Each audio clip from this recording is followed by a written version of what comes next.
Alright guys, so this time we're going to talk about ready positions with a pistol.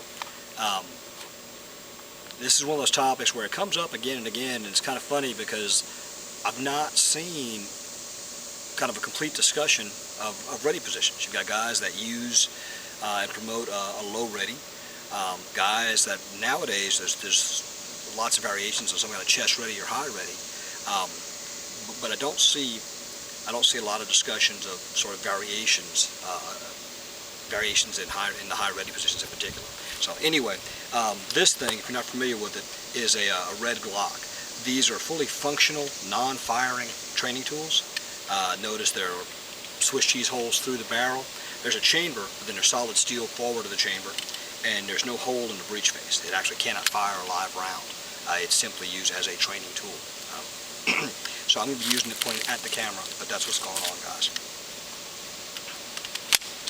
Alright, classic ready positions be a low ready, where classically, a gun sight low ready would have the gun all the way locked down, support side elbow against the body, and the gun would be mounted to target this way. Low ready had the gun pointed at the ground in front of the target, not pointed at the bad guy, but the gun's at full extension. More recently, low ready has been taught where the gun is dropped low enough to see the hands or the waist of the bad guy, waist of the guy you're pointing the gun at, but no lower. Again, the gun is at full extension. My problem with ready positions with the gun at full extension, where the gun is far away from the body, is primarily one of weapon retention. The further the gun is from the body, the greater the weapon retention issues. The closer the gun is to the body, the more control I have of the pistol.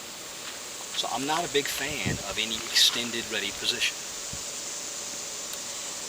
For years, I taught and used a count 3 of draw stroke gun horizontal ready position, and this is a very quick position to get right to shoot from, and a very quick position to get the gun on target. Depending on range to threat, size of threat, the amount of movement, etc., you can start shooting from here prior to the gun reaching full extension. Obviously, for a smaller target, rapidly moving, a more precise shot, you wouldn't be taking your shot to the guns at full extension. But the gun is indexed on the threat, indexed on the bad guy, and you work from here. Now, more recently, I've taken to using elevated muzzle ready position. And the reason I've gone to this is I look at this as a scanning position, a moving position, where the gun is not pointed at somebody. The gun is not indexed on a bad guy. It is a gun in hand moving position, perhaps a cover position, where I'm moving through an environment, but I don't have a target that needs shooting. So I look at this as separate from count 3 of draw stroke. When it comes to working from the holster, I think there's two reasons you're drawing the gun. One, you are drawing the pistol because the bad guy needs shooting now. The only reason I am not shooting the bad guy is I haven't got the gun out of the holster yet. And in that case, as soon as the gun comes up to 2, I'm working the trigger and driving the gun straight to threat, working the trigger as I move the gun. The other is drawing the gun to cover, where I'm not intending to shoot, but I'm getting the gun in hand as an escalation of force, to move with the gun, to be ready to shoot if the threat presents. And in that case, I draw the gun, but I extend the gun up into a high ready position, or an elevated 3, or an averted 3. From here, my goal is to get the gun back into the horizontal line, back into my normal orientation while moving the gun. I know a lot of guys will work from here, working the trigger while they're driving the gun out, because it is faster. This is a faster way with the front sight in the eye line. This is a faster way to get the gun on target at full extension. However, what it also does is it's optimized for having the gun at full extension, and taking a precise shot. It is not optimized for a close quarters problem where I've got to move the gun to appropriate extension or compression because I'm moving, the bad guy's moving, the different variables going on there. So for me, an elevated muzzle 3 is a ready position, is a searching position, is a movement position with the gun.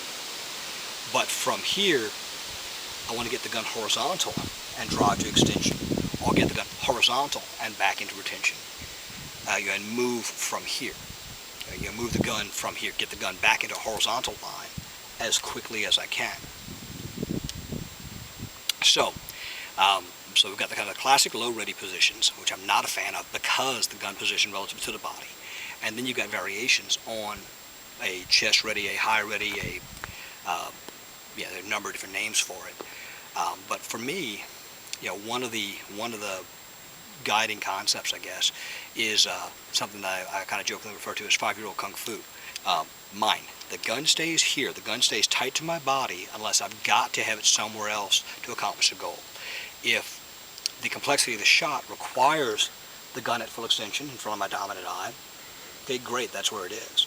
But when that's been accomplished, I want the gun pulled back in where I have better physical control of the gun. One of the issues with having the gun at full extension is if anyone can get between my wrist and my shoulder, if anybody coming in from the side, if anybody can get in between my wrist and my shoulder, they have better control of that gun physically than I do. And so to eliminate that, or to minimize that potential, that problem area, I like to keep the gun in, tight to the body, unless it needs to be somewhere else. So anyway, that's my take on ready positions, guys.